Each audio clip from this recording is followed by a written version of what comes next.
Olá pessoal, boa noite.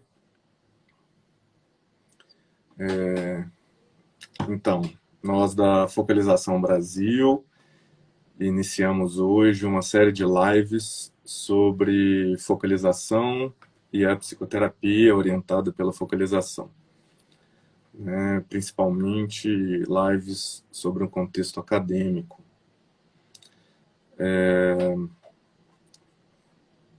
Hoje estaremos conversando com um membro internacional da Focalização Brasil, né, o professor doutor Sérgio Lara Cisternas. E semana que vem, por exemplo, nós vamos conversar também com o professor doutor João Carlos Messias, que vai falar para a gente sobre as pesquisas, as produções acadêmicas na área da focalização, da psicologia experiencial. Hoje, mais especificamente, o nosso tema é psicoterapia orientada pela focalização, que aqui no Brasil ela também foi traduzida como psicoterapia experiencial, né?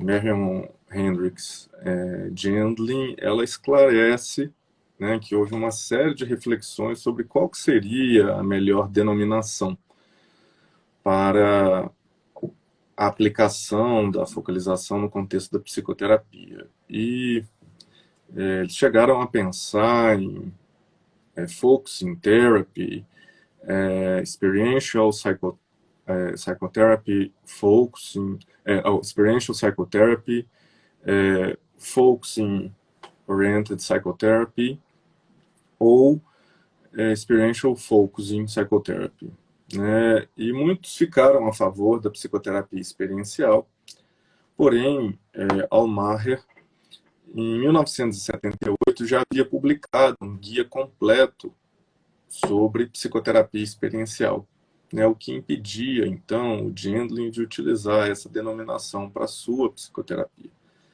Né? Por isso aí que no verão de 1996 foi, né, publicado o livro Focusing Oriented Psychotherapy. Né? Porém, a abreviação desse livro, dessa prática, né, seria FOP, né, que no inglês acaba fazendo uma menção a uma palavra muito difundida na comunidade gay e que não seria oportuna utilizar no contexto acadêmico, né? E aí, por conta disso, passou-se então ao termo FOT, né, que é o Focusing Oriented Therapy. Então, na noite de hoje, nós vamos estar conversando com o professor Sérgio Lara Cisternas sobre essa temática.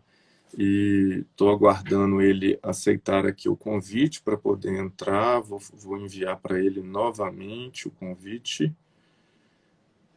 para que ele possa participar conosco aqui, né, nessa conversa sobre psicoterapia orientada pela focalização. Sérgio, não sei se você está nos observando aí, mas já foi enviado o convite para você. Sergio, no, pienso que tú estás mirando. Nosotros he enviado hasta poco la invitación para que tú puedas estar con nosotros acá, conmigo, en la live. Eso. Muy bien. Ok. Hemos hecho la Estoy ajustando conexión. la cámara porque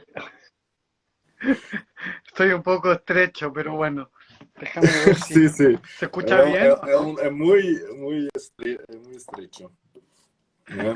Mas para mim é A ver, um déjame bom... ver si la alejo un poco.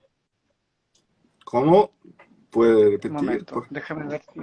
Voy a tratar de alejar un poco para ver si se puede... Ahí. ¿Ahí Muy está bien. mejor o no? Sí, sí, estaba muy bien también, así. Ok. Acá en el Instagram hay un programa para mirar exatamente nuestras faces. Mas para mí es una alegría mucho grande poder hablar contigo, que es un grande profesor, sobre ese tema tan importante para nosotros. Me gustaría mucho agradecerte por haber aceptado la invitación. Te presento un poco para las personas que estão acá com nós mirando. Então, gente, o Sérgio Lara Cisternas, né? Ele é doutor em psicologia pela Universidade do Chile. Ele trabalhou por 18 anos como professor de graduação e pós-graduação na Universidade do Chile, na Universidade de Desenvolvimento e na Universidade de São Sebastião, no Chile também, em Santiago. Ele é o professor convidado da Universidade Católica Alemã de Erfurt para dar cursos, né, sobre Alba Emotion. Ele realiza regularmente cursos, seja no Chile, como também no exterior, principalmente na Alemanha, na Espanha também e em Portugal. Ele fica aí viajando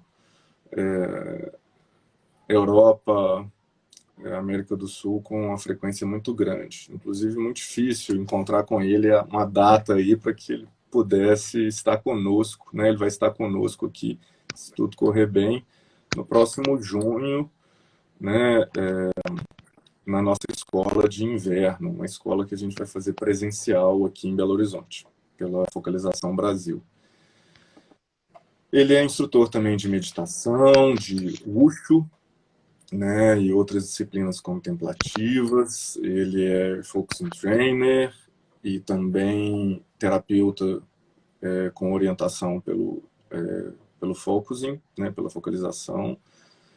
Então ele tem a certificação tanto como trainer, como terapeuta orientado pela focalização. É coordenador de focalização também pelo Instituto Internacional de Focalização.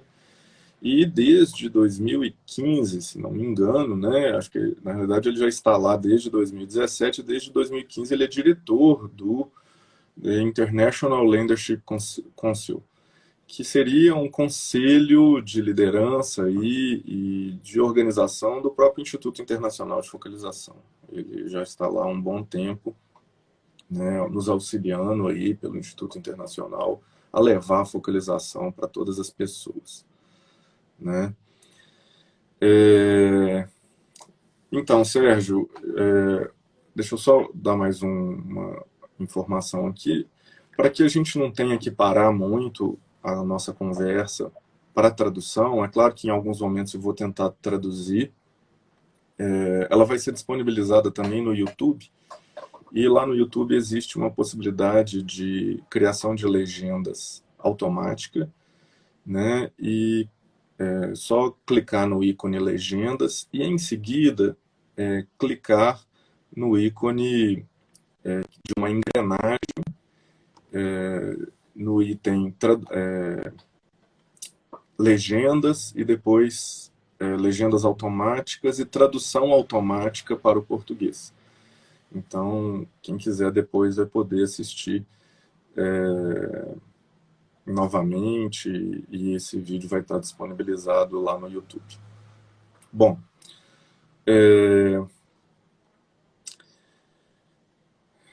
Sérgio,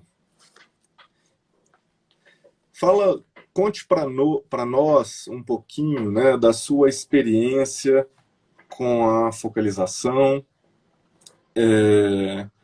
Conte para a gente um pouco sobre o que o Gendlin,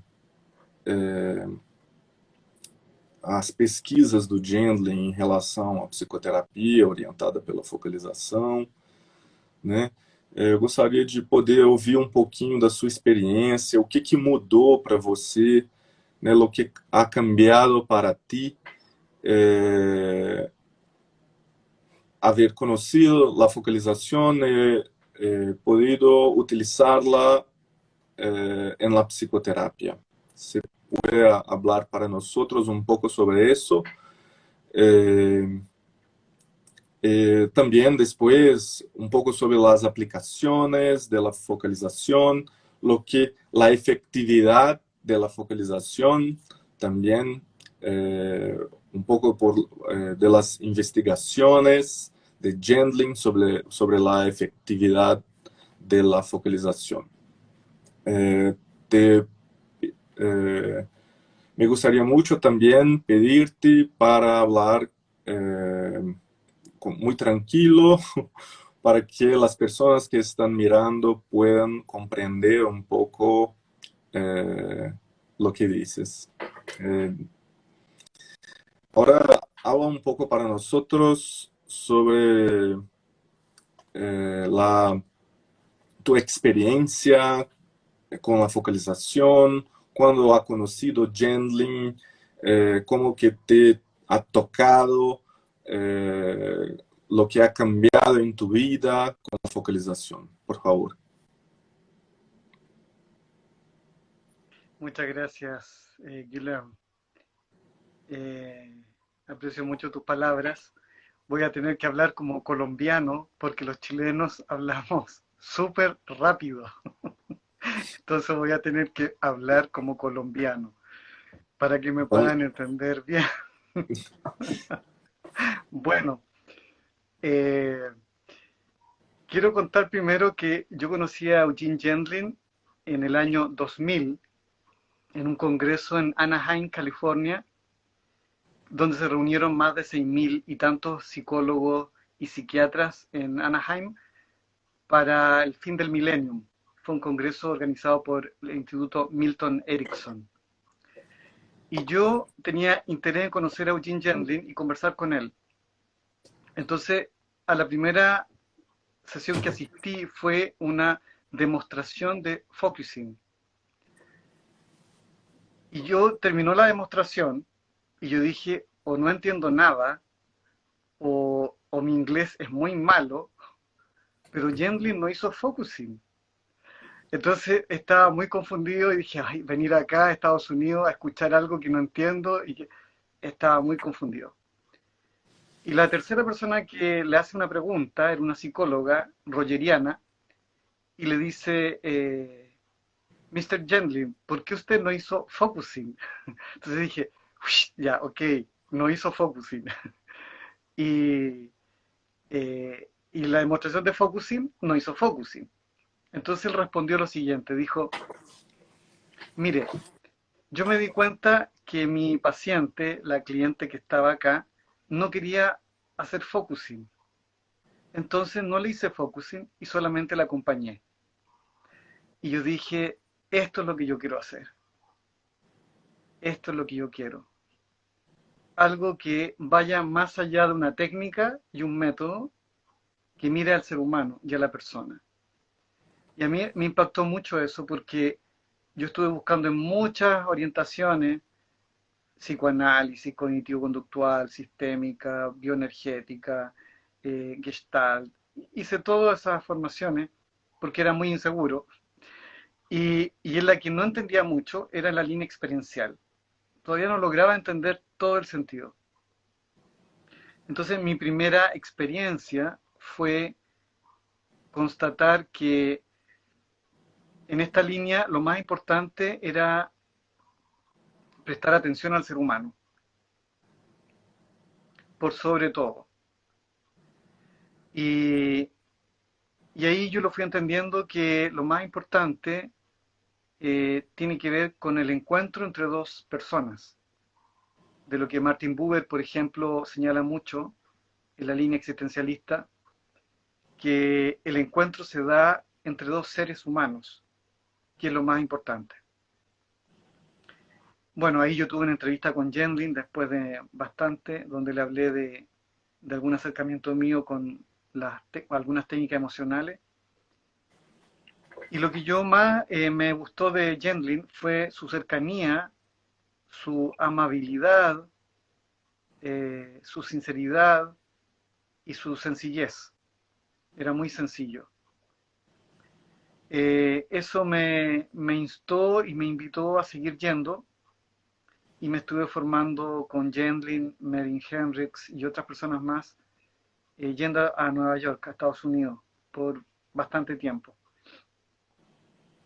Entonces, yo creo que lo que más impactó en mi vida de esa experiencia es el encuentro entre dos personas que está a la base de un proceso de psicoterapia, que no es tan evidente en todos los enfoques. Es decir, más importante que aplicar, obtener un resultado, es que esa persona tenga un encuentro real con un otro. Y bueno, y eso fue como significativamente muy importante para mí, porque empezó a cambiar mi vida en cuanto a lo que era focalizar. Y creo que la segunda cosa que ocurrió en ese encuentro fue que Eugene Gendlin me presentó a Neil Friedman. Era un gran sexólogo y trabajaba mucho con focusing, pero yo no lo conocía en esa época. Y me acuerdo que focalizamos en un restaurante porque le pidió a Gendlin que me enseñara a mí más. Y cuando terminamos me dijo, you get it, tú lo tienes, tú ya sabes cómo hacerlo. Y me regaló su libro para que yo pudiera interiorizarme más del focusing porque le pedí más información. De ahí en adelante yo creo que empecé a vivir un modo en el cual para poder acompañar en focusing tenía que hacer mucha focalización yo para tener cierta coherencia. Y espontáneamente empecé a focalizar mucho, acompañarme y acompañar a otros. Y eso me instó a aprender varias cosas que son importantes. Una de esas la aprendí con Marion Hendricks, que era la esposa de Gendlin, con la cual tuve varias entrevistas, por lo menos unas 4. Eh, y a mí lo que me impactaba de ella era que siempre, cuando uno lo escuchaba, ella hacía una pausa. Era impresionante porque yo la vi en conferencia y ella hacía pausa en la conferencia y le pedía a alguno de los que estaban ahí que le reflejara a ella lo que había dicho o lo que había sentido para seguir. Yo nunca había visto eso en mi vida, que alguien parara una conferencia para focalizarse. Y de ella aprendí entonces lo que en Focusing se llama la revolucionaria pausa. Que yo sé que tú has estado en contacto con William Hernández, que ha desarrollado todo ese camino en Ecuador. Sí, es Pero un Marin camino Hendricks muy fue, especial, ¿no? Eh, sí. Entonces, la pausa, yo diría que es otro elemento importante que está puesto en la psicoterapia experiencial o orientada al focusing, en que constantemente uno va parando, va pausando y va deteniendo de distintos modos. Eso se aprende como técnica, con reflejos, repitiendo, eh, haciendo sondas auditivas, que son frases que se repiten varias veces, haciendo silencio o simplemente deteniendo un momento. ¿Por qué? Porque la pausa permite volver a reconectarse con la vida. Y yo creo que otra de las cosas importantes que hay de la psicoterapia experiencial es algo que Eugene Gendlin tomó del existencialismo, pero especialmente de la filosofía de la fenomenología corporal de Merleau-Ponty. Y Merleau-Ponty fue el que tradujo Heidegger al francés. Entonces, uno de los conceptos que tomó de Merleau-Ponty fue el concepto de carne o el concepto de cuerpo. en términos griegos, que es lo que nos llega a nosotros de la cultura greco-latina, nos llega el concepto de cuerpo como habitáculo, como algo con volumen, algo que se llena, ¿no? Entonces se habla de cuerpo y alma. Pero en términos hebreos y en otros términos, hay palabras para el cuerpo en que no hay separación entre mente y cuerpo. Y Gendlin tomó ese concepto de body, que en inglés dice the body, que sería un cuerpo, yo lo traduciría como vivenciado o que tiene vivencia. Ese cuerpo no tiene separación entre mente y cuerpo. Es mente, cultura, cuerpo, físico, todo unido. Y ese concepto lo toma Gendlin en el centro de la psicoterapia experiencial porque va a desarrollar lo que podríamos llamar que es un axioma, que es una igualdad así rotunda. Y esa igualdad, ese axioma es que este cuerpo es igual al lenguaje y es igual al contexto o a la situación.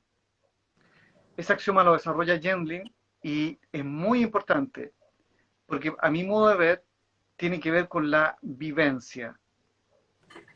Esta palabra vivencia fue inventada por Ortega y Gasset en el año Isso. 27 para traducir una palabra del alemán de Heidegger que era Erlebnis, que quiere decir la experiencia vivida en el momento. Como no había palabra en español, José Ortega y Gasset inventó vivencia en el año É, 27 para hablar de eso. Entonces, la vivencia es lo que está en el centro de la psicoterapia experiencial, que sería la vida que se manifiesta en un contexto y que se traduce al lenguaje.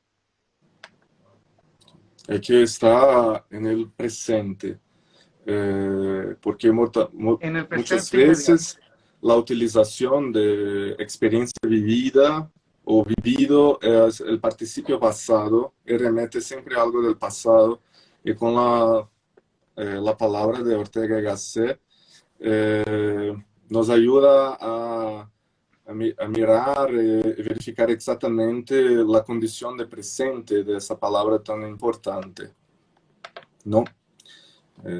Exacto, exacto. Y estaba mirando aquí en un PowerPoint que tengo que yo hice en un panel de hace unos años atrás que me invitaron para hablar internacionalmente sobre FOT.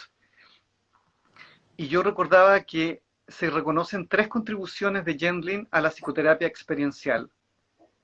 Se reconocen como DEL, o sea, fue un aporte que hizo a la ciencia de la psicología y por eso ganó 2 veces el premio de la APA como mejor teórico y mejor psicólogo al mismo tiempo. Solamente lo han ganado Carl Rogers y no sé si alguien más, pero Gendlin fue el otro. Nadie ha ganado los 2 premios el mismo año, al mismo tiempo, como teórico y como psicólogo de la APA. Nosotros sabemos que los colegas son los peores jueces de nosotros, entonces ganar un premio de ese estilo es muy importante, porque es ser reconocido por Exatamente. los propios colegas, ¿no? Que Exatamente. realmente nos critican. Entonces, un primer punto que él aporta a la psicoterapia y a la psicología en general es la importancia del carácter relacional. Él tiene una frase que dice, "The interaction is first". Y eso apunta a que la interacción comanda y domina todo en un principio. Hoy sabemos que líneas como psicoanálisis relacional, enactment en psicoanálisis, sistémica de segundo orden, o las líneas cognitivo-conductuales post-racionalistas como de Guidano, por ejemplo, utilizan también estos modelos procesales y hablan del ser relacional.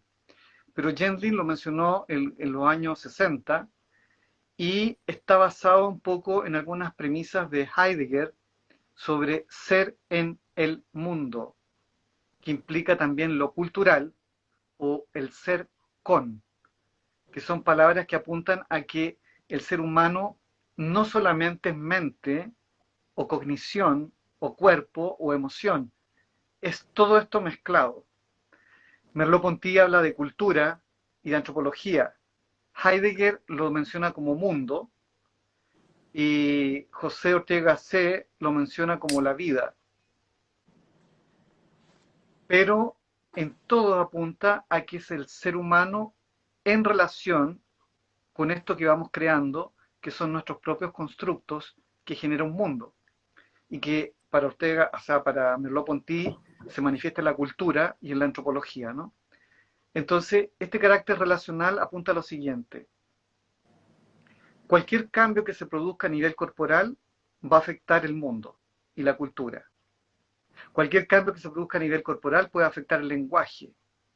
Y al mismo tiempo, un cambio en el lenguaje afecta el cuerpo y la cultura y afecta la situación. Entonces, cuando hablamos de un cambio en psicoterapia, que fue lo revolucionario del año 55, con los experimentos que hizo en esa época Gendlin, podríamos decir que el interés de Rogers, Carl Rogers y de Eugene Gendlin era ver cómo generar un cambio en psicoterapia. Para nosotros eso es lo más importante, porque la gente quiere cambios, Sí, ¿no? sí, el desarrollo El de sistema de la salud quiere cambios. personalidad. Sí. Exactamente, exactamente. Entonces, uno de los puntos que señala Gendlin como importante es el carácter relacional, es decir, la psicoterapia experiencial se basa en que estamos en relación unos con otros. Quiero decir que en mi tesis doctoral me rechazaron 3 veces el proyecto porque querían que yo definiera el sí mismo en términos de el sí mismo es, dos puntos, como si fuera una cajita, ¿no? Como si fuera un edificio. Y yo explicaba que mi visión del sí mismo era relacional, era procesal, era sistémica e interaccional. Bueno, 3 veces me rechazaron. Entonces pedí una reunión con Eugene Gendlin. Me acuerdo fue en enero del 2011. A ver, creo que sí, en enero de 2011. Estaba en Concepción, en una ciudad de Santiago, de Chile, en el sur. Y me dijo, ¿quiénes están en la comisión? Entonces le dije, un cognitivo conductual, un evolucionista, un psicoanalista y mi mentora que es rogeriana. Ah, me dijo, yo conozco esos problemas. He lidiado toda mi vida con eso. Entonces escribió un texto para mí que decía, en inglés decía, as Mr. Lara said, and many of us have the same opinion, we think about the self, y explica todo un contexto de esto, ¿no? Como el señor Lara dice, y muchos de nosotros opinamos lo mismo, el sí mismo se define en la interacción con los otros. Bueno, la comisión tuvo que aceptar mi proyecto porque Gendlin decía eso. Muy Es bien. lo más absurdo que pueda haber, pero tuve que poner comunicación personal en Exatamente. enero del 2011 y así fue. Lo Ese, han aceptado por eso, ¿no? Más, bueno, exacto, exacto. Pero lo que apuntaba él me decía en el texto que me escribió en un email, citándome varios libros y varias citas de él, que yo me defino junto al otro en la interacción. Y una de las cosas que yo aprendí en el último tiempo de mi ejercicio de psicoterapia, más viejo que por sabio, es que la interacción afecta mucho los vínculos, especialmente cuando la psicoterapia tiene más de 6 meses. Y cuando eso ocurre, el vínculo es fundamental. Es fundamental lo que a ti te está pasando conmigo cuando estamos en interacción. O cuando yo te escucho me pasa que siento esto y lo que yo devuelvo a ti como paciente tiene que ver con un vínculo que se manifiesta con los demás.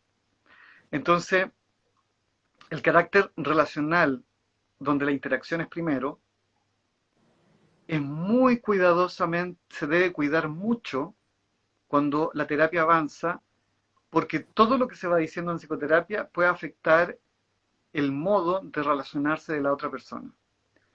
Y en mi modo de ver, se va reeditando el apego primario, que sería mi forma de vincularme en forma primaria con los seres que están más cercanos a mí. O sea, de alguna manera, papá Freud tenía razón en el sentido de que vamos manejando nuestro vínculo con el padre y la madre en el espacio de psicoterapia, ¿no? Sí, sí, El otro, el otro aporte importante de Yedlin, el primero, el carácter relacional.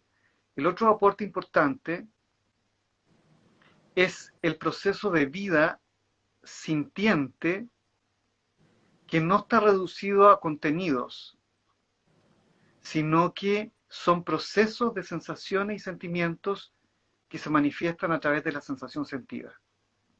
Es un poco complejo porque es como muy grande el título, pero en resumen sería que la vida no se muestra solamente con contenidos, sino que se muestra con contenidos que interactúan con el cuerpo a través del proceso de simbolizar sentidamente. Por ejemplo, eh, la persona dice,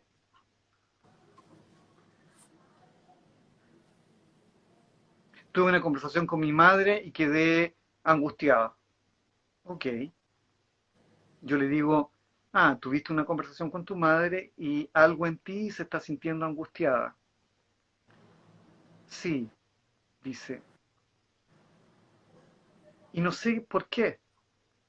Ok, algo en ti se siente angustiado y no sabes por qué. Paremos un momento, sintamos eso. ¿Qué es eso? Hacemos una pausa. Dice, es curioso, se me viene cuando yo tenía 5 años y mi madre me dejó jugando sola, por ejemplo. Y yo siento que cuando me dice esas cosas,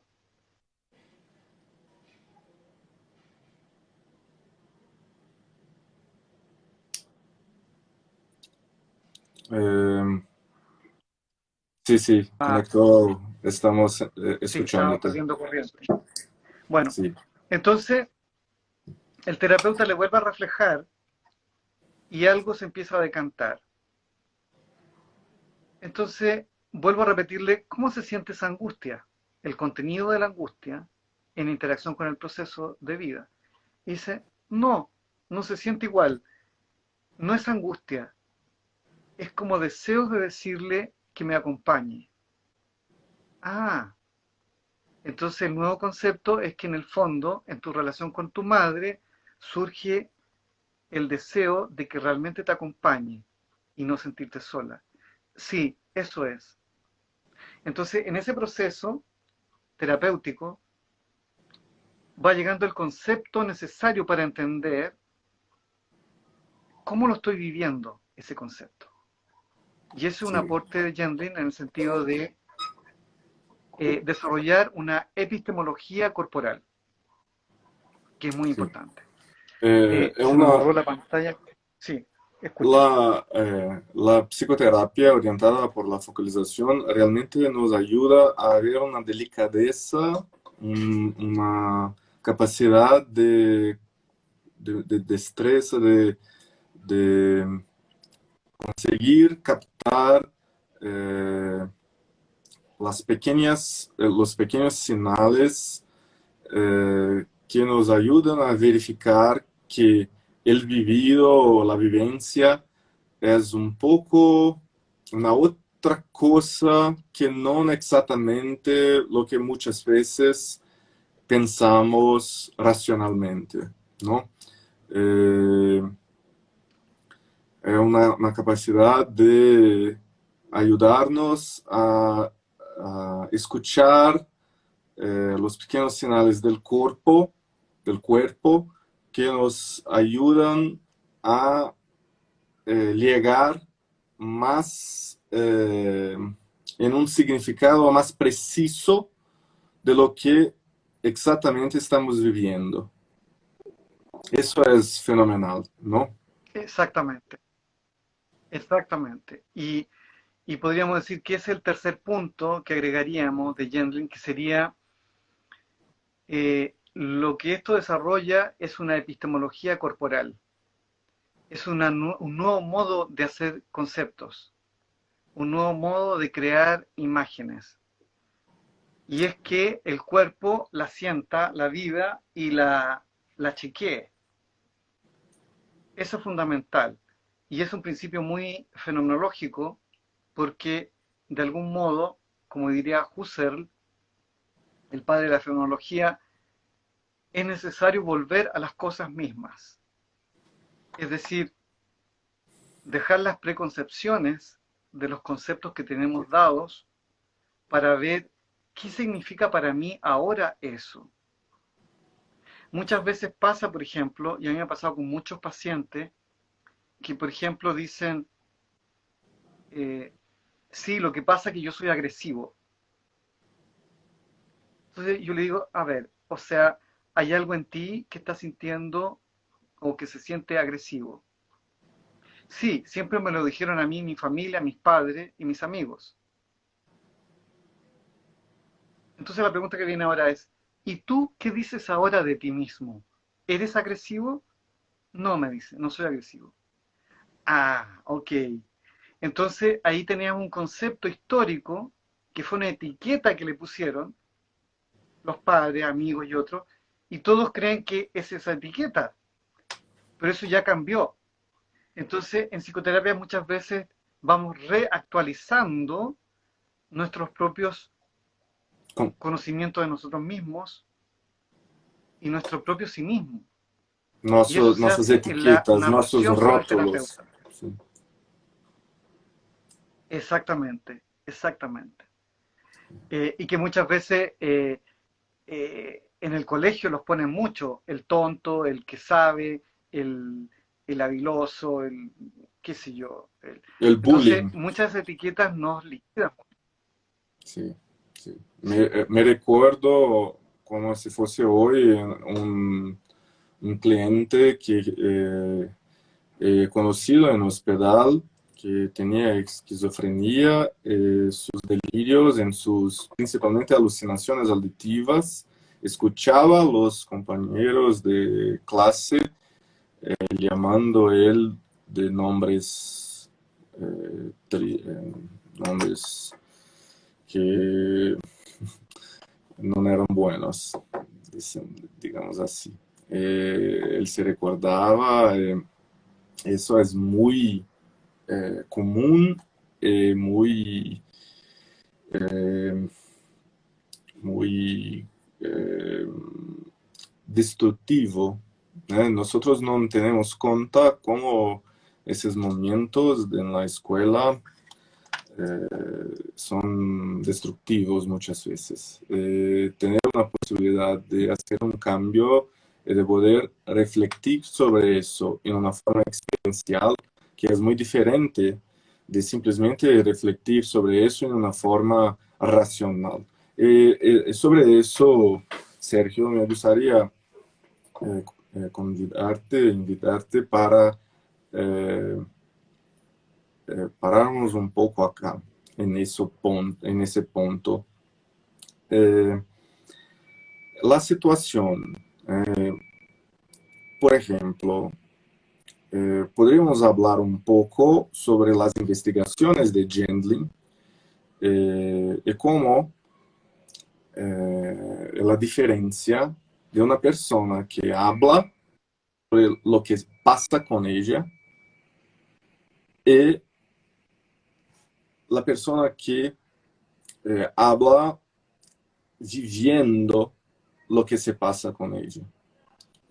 Como que me gustaría que hablase un poco, si posible, sobre exactamente la diferencia que muchas veces cuando no accesamos la experiencia sentida de lo que se pasa realmente, y para eso precisamos tener un vínculo, una relación terapêutica que nosotros podemos nos abrir para el terapeuta, né? Por eso la importancia de las actitudes fundamentales, de las actitudes terapêuticas propuestas por Rogers, eh, como que muchas veces no accesando esas experiencias, no podemos desarrollar la nuestra personalidad. La diferencia, se puede hablar un poco sobre esa diferencia entre el hablar sentido el hablar racional. ¿Puede hablar un poco sobre eso para nosotros? Voy a intentar. Eh, a ver, Gendlin en el año 55 hace dos investigaciones importantes. Una era con pacientes esquizofrénicos. Lo estudiaron porque querían saber cómo se comunicaban. El resultado se publicó en un paper en el año 55, pero apuntaba a que los pacientes esquizofrénicos tenían un lenguaje subverbal, es decir, lo que comunicaban incoherentemente sí tenía una comunicación detrás de eso. Hoy en día sabemos que, cierto, el contenido digital, las palabras influyen entre un 7 y un 12% en la comunicación. Un 70% es no verbal y el resto es paraverbal, timbre de la voz, énfasis, etc. Pero en esa época no se sabía eso. Por lo tanto, comunicamos algo que va más allá de las palabras. Y eso está muy claro en WhatsApp, porque a veces se producen peleas en los WhatsApp por frases que se escriben porque no tienen contexto emocional, etcétera, ¿no? No voy a entrar en ese detalle porque nos iríamos para otro espacio. Sí, La sí. segunda investigación que se hace es con pacientes exitosos, es decir, pacientes motivados. Entonces se estudió a aquellos que le iba bien en terapia. Se hicieron muchos registros de sesiones, creo que como 2000 y tantas sesiones. Entonces se le preguntaba al cliente, al paciente, si pensaba que la sesión era exitosa. Si el cliente decía que sí, quedaba en la investigación. A continuación se le preguntaba al terapeuta, independiente del cliente, si consideraba que esta sesión era exitosa. Si el terapeuta decía que sí, quedaba en la investigación. Y el tercer control eran jueces ciegos que veían la cinta y veían si esta sesión la encontraban exitosa o no. ¿Qué encontraron? Que los pacientes que le iba bien en psicoterapia hablaban lento, se detenían en buscar las palabras, titubeaban, no tenían claro lo que les pasaba. Eh, Buscaban aquello que se acomodaba más a lo que querían decir, etcétera. En contraposición a los que no tenían éxito en psicoterapia, que hablaban rápidamente, sabían todo lo que les pasaba, daban argumentos históricos, circunstanciales y muchos detalles, pero no se detenían y no pronunciaban. Entonces, esto llevó a ver cómo captar eso que hacen estos pacientes exitosos. Y Gendlin creó el focusing para desarrollar eso. Es decir, un modo de acercarse a los contenidos sintiéndolos y buscando aquello que exactamente calzara con lo que yo quería decir. Eh, no sé si ustedes vieron alguna vez Mi pobre angelito o que, no sé cómo se traduce en Brasil, en portugués, pero este niño que se queda solo en la casa en Navidad. Eh, Tú no ves muchas películas, Guillermo, así que sí, sí, el más adecuado. más el pobre angelito, la película era una película Con Kevin, norteamericana. Kevin, que sí, sí, sí. Bueno, da igual, pero Eh, el punto es que el niño se queda en el ático, se queda olvidado. sí, Entonces sí, van en el avión. nosotros llamamos de Esqueceram de mim. Hay Ah, el ok, nombre de la película, Esqueceram, han olvidado de mí. muy bien. Ya. Entonces van en el avión y la mamá de Kevin se está echando una crema en la cara y dice, tengo una sensación. Está con el marido, que en el fondo sería el terapeuta, ¿no? Y le dice, sí, ¿qué sensación tienes? Le dice el esposo. Y ella dice, no sé, y se echa crema, tengo algo raro, algo siento. Entonces el marido le dice, Se nos quedó la cochera abierta. Eso debe ser. Y ella chequea en su cuerpo eso que le dice el marido, el símbolo. No, no es eso, dice. Y el marido dice, ya sé, la tostadora de pan, tú crees que se quedó encendida, pero yo la apagué, no te preocupes. Entonces ella chequea, tostadora de pan. No, no es eso, dice. Ya sé, son las invitaciones que nos enviamos para la comida, pero no te preocupes, las enviamos a la vuelta cuando volvamos. No, dice. ¡Kevin! Y grita, ¿no? Ese símbolo que cae al final, que dice Kevin, es lo que calza exactamente con la sensación. Entonces, ¿qué hacen los pacientes exitosos o motivados? Buscan aquello que exactamente calza con su sensación corporal, organísmica. Y cuando eso ocurre, se produce un movimiento del referente. ¿Qué significa eso? Que si yo estaba con una angustia, un dolor precordial o una puntada acá en la boca del estómago o algo similar, se produce algo que se distiende cuando yo encuentro aquello que me está afectando. Si yo no encuentro esa frase, palabra, recuerdo que tiene que ver con eso, no va a cambiar la sensación. Entonces, la sensación de cierta incomodidad que produce esto que no calza, invita a la persona a que busque la palabra exacta que calza con aquello. Y cuando ese match, ese ajuste se produce, ese encaje, se produce esta liberación, y es lo que llamamos movimiento referente o cambio sentido. Entonces, ¿qué hacen los pacientes que focalizan o que están simbolizando sentidamente? Son capaces de detenerse para ir viendo, buscando qué es lo que está aconteciendo ahí, qué es lo que está pasando. Y esto es lo que otro de los aportes que hace Gendlin, que está muy estudiado, que tiene que ver con la filosofía de lo implícito. Lo implícito sería todo aquello que está en la conciencia y que de alguna manera se manifiesta en la conciencia.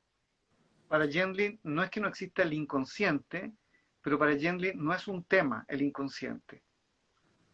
Él no dice que no exista, sino que dice más bien que el inconsciente no nos ayuda a explicar el cambio. Lo que nos ayuda a explicar el cambio en psicoterapia es prestar la atención a la conciencia y a todo lo implícito que está en la conciencia. Entonces, ¿qué sería lo implícito? Es la pregunta. Lo implícito sería todo aquello que está en mi conciencia y a lo cual habitualmente no le presto atención.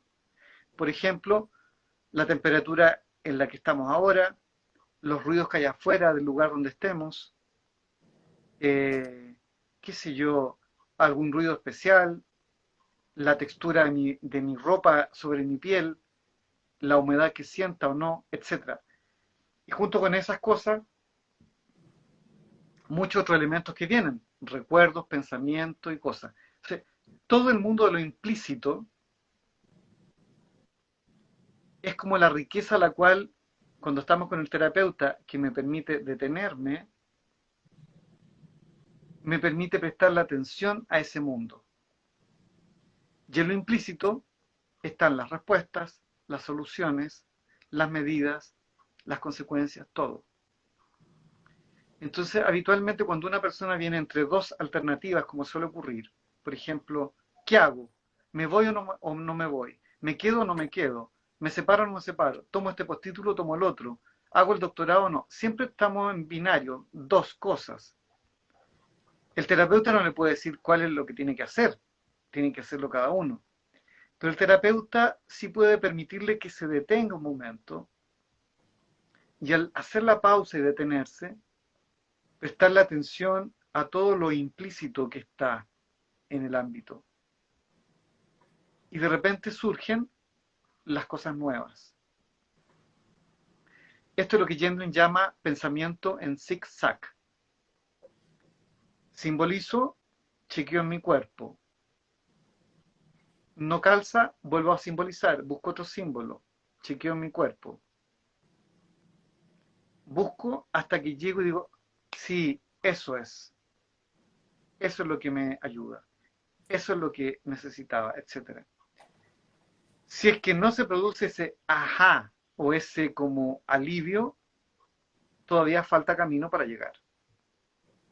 Entonces, en esa medida, por ejemplo, me pasó que en el panel que hicimos con Akira Ikemi, que es un gran profesor japonés de la Universidad de Tokio, eh, yo le pregunté, o sea, hablamos sobre el focusing, entonces él me dijo que él usaba el focusing hasta que resultaba, y después usaba otras técnicas. Yo uso el focusing siempre. Si no resulta es porque se necesita un paso intermedio. Si no resulta es porque se necesita hacer autoempatía o algo que permita reencontrarse con lo que está costando. Entonces aquí el movimiento es esperar, hacer pausa y abrirse a lo implícito, que sería el mundo grande de la filosofía donde están todos los elementos, ¿no? No sé si respondo un poco a tu pregunta.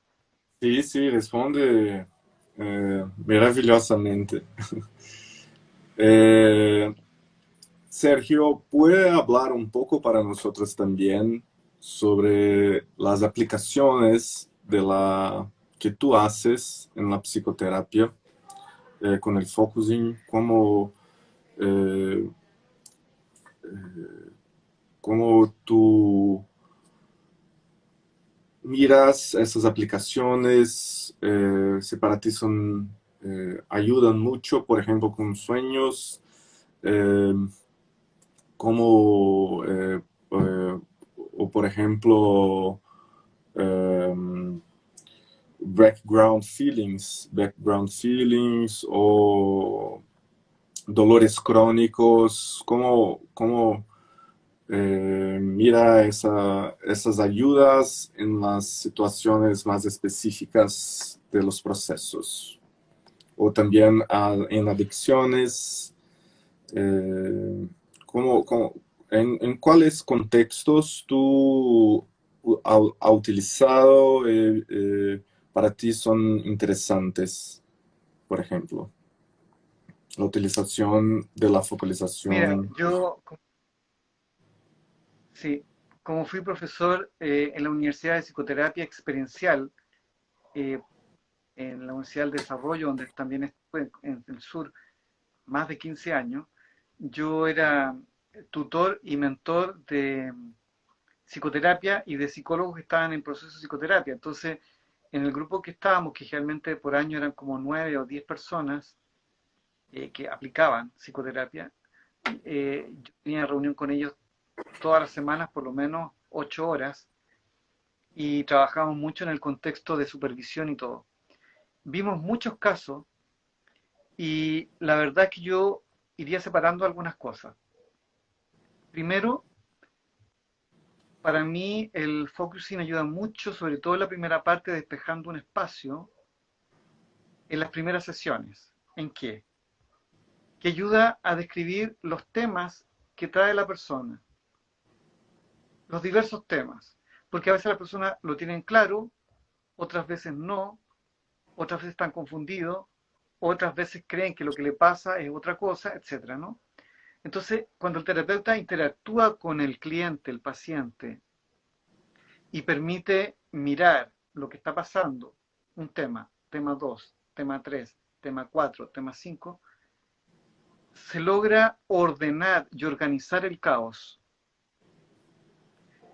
En las terapias cognitivo-conductuales le llaman a eso remoralización o esperanzación. Es un concepto que acuñaron ellos.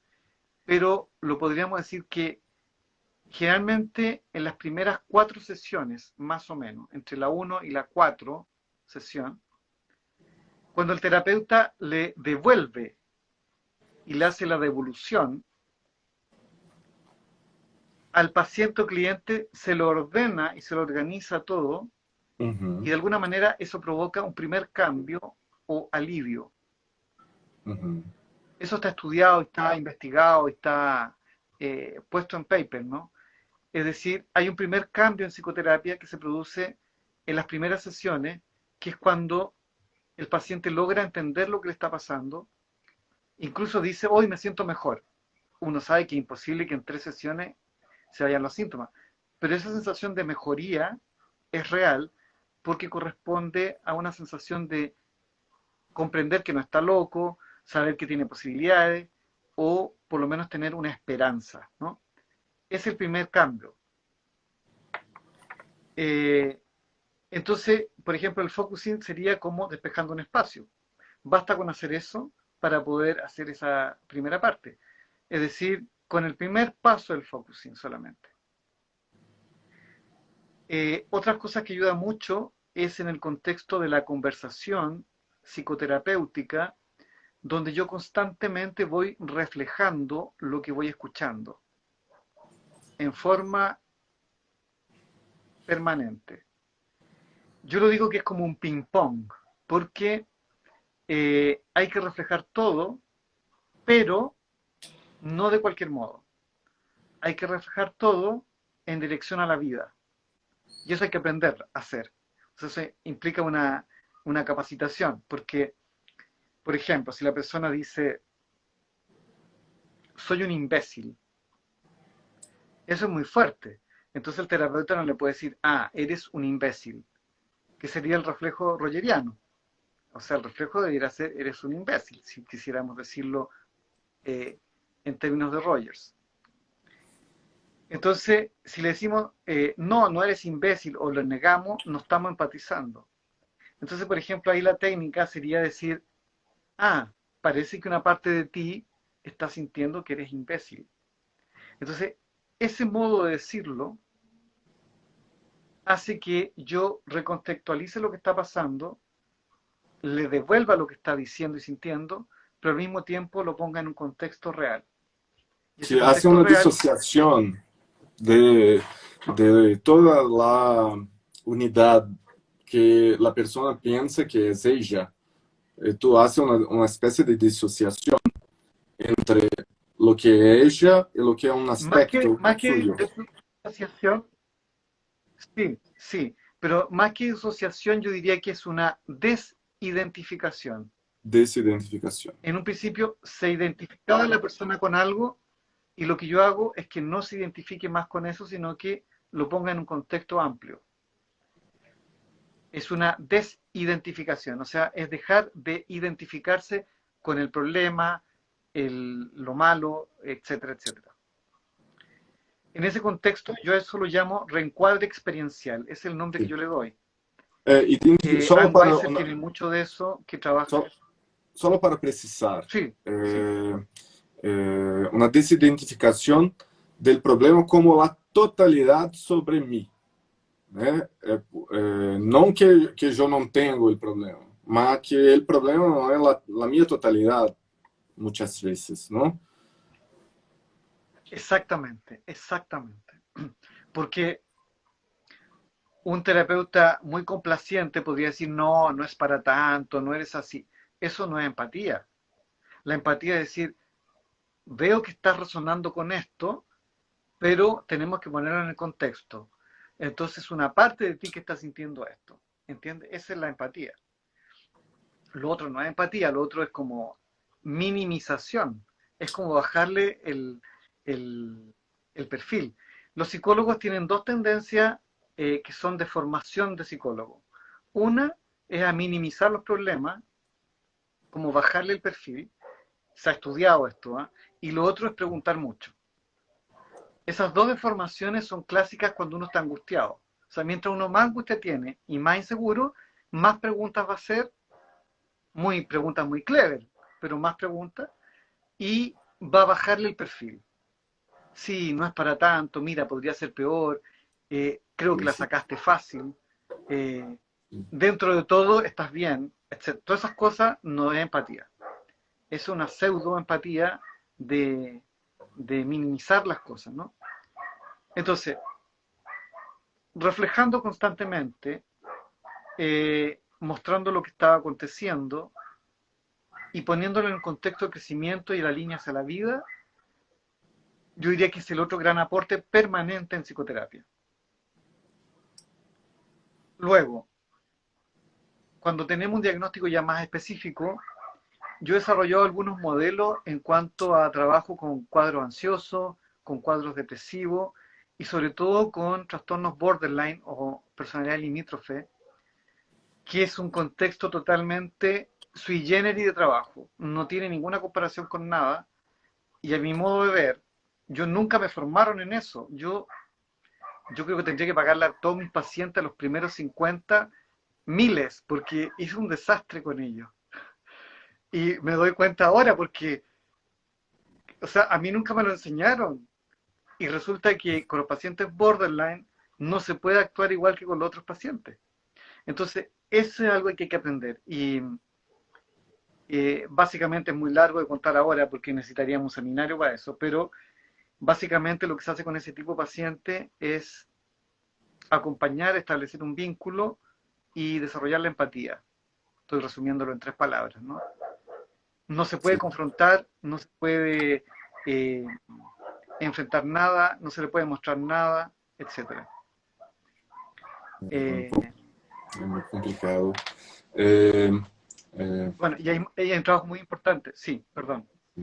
Nosotros acá en Brasil tenemos ahora una posgraduación que trabajamos exactamente con los trastornos mentales más difíciles, más complicados, decimos así, las, los sufrimientos Ujú.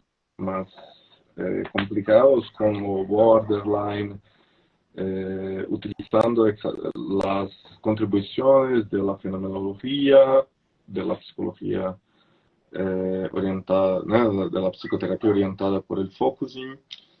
En la Universidad de las Ciencias Médicas estamos abriendo una pós-graduação exatamente para ayudar en esas cosas, porque realmente no, en la escuela de la facultad no se enseñan muy bien ese trabajo específico con esos tipos de sufrimientos. Eh, Tal cual. está, Ahí te quiero decir también, sí, que por ejemplo, en términos generales está eso. Yo con los años me he dado cuenta que este aprendizaje es muy potente para cuando uno tiene un paciente que dura más de 6 meses. Es fundamental. Si uno no aprendió a conversar en estos términos, no debiera atender pacientes. Yo soy bien radical en eso, porque le hace un daño más que un bien. exatamente, Ahora, exatamente. ahora, lo específico. El focusing sirve para trabajar fibromialgia, dolores crónicos, cuadros ansiosos, estupendo. Mindfulness, eh, focusing y terapias cognitivas, tenemos el modelo Linehan que trabaja con trastornos límite, que es una forma especial de trabajo, pero lo podemos hacer perfectamente nosotros en esta línea. Trabajo con cáncer y situaciones de dolor y de duelo es increíble, hay muchos papers y material, yo creo que te di ese material, Guilherme, sobre el trabajo con cáncer. Después, la aproximación, por ejemplo, en algunos cuadros como obsesivos, trabajo con todo lo que es la situación del miedo, cuadros depresivos también,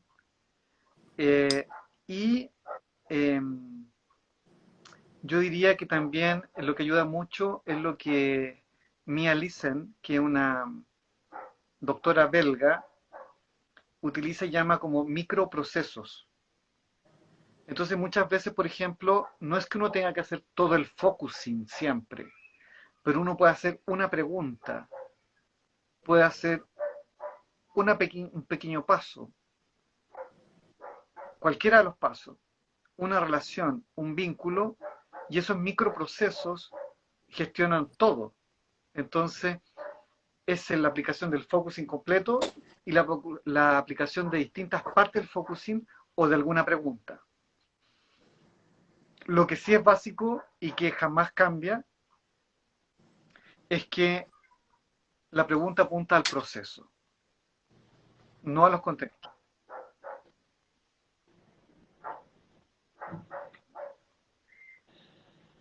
Ok, Sergio. Ok, estamos llegando en el final de nuestra live. Eh, tenemos acá algunas preguntas. Déjame hacer. Nico dice, Sergio, el cambio puede ser intencionado, o sea, producir las crisis no vividas desde la terapia. Eh, esa fue una pregunta. Después, él dijo, los hombres siempre quedamos atrás en poder expresar correctamente lo que sentimos, porque aparte de la falta de léxico, no estamos entrenados en expresar emociones, no sabemos diferenciar. Eh, Nico, no sé si Sergio ha comprendido bien la pregunta de Nico. Se pido a él para después repetir para nosotros. Ahora, ¿cómo cómo te parece esa pregunta? Lo hago de nuevo. ¿La puedes repetir la pregunta? La entendí, pero repítemela para poder si Sí. capto bien. El cambio puede ser intencionado, o sea, producir la crisis no vivida desde la terapia.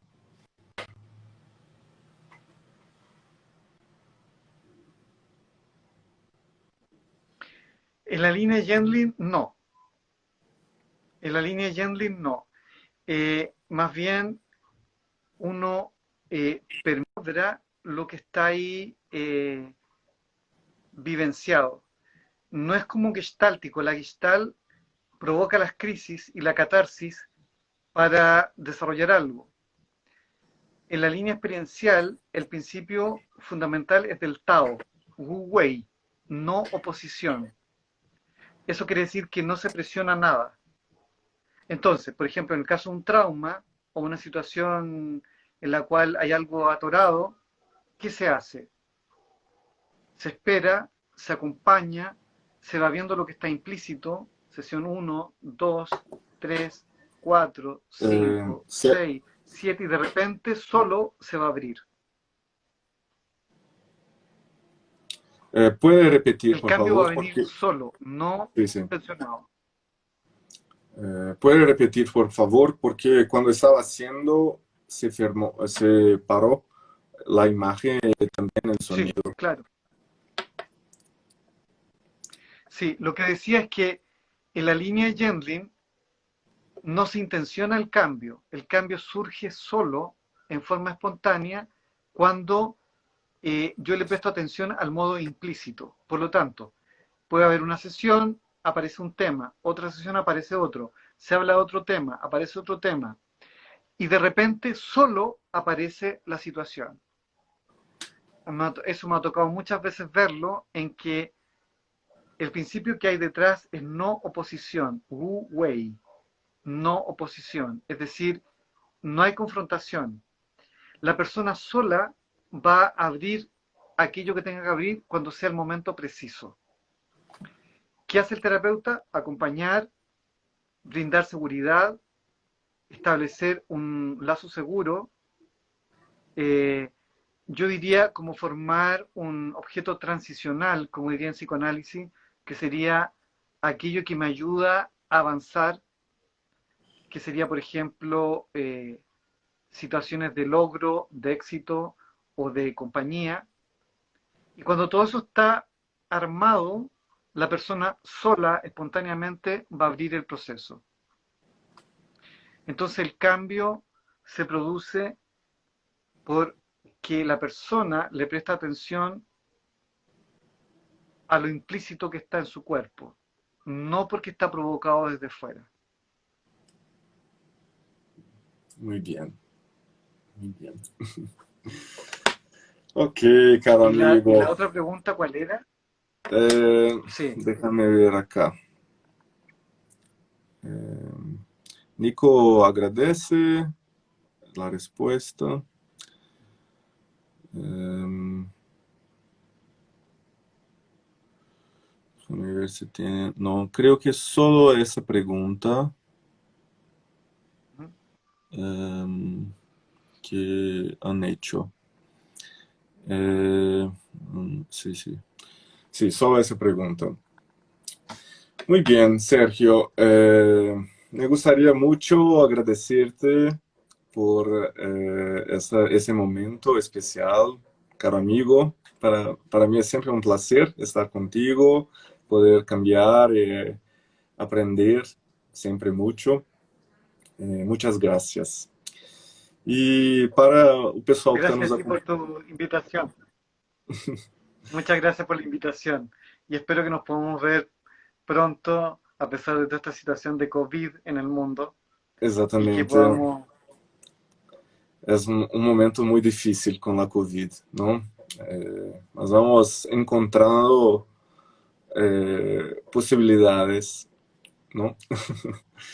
E Sí, aproveito aí a oportunidade para convidar aí quem está nos assistindo, né, para a escola de inverno que o Sérgio vai estar fazendo aqui conosco em junho, para aquelas pessoas que já fizeram conosco, né, os módulos do 1 ao 4.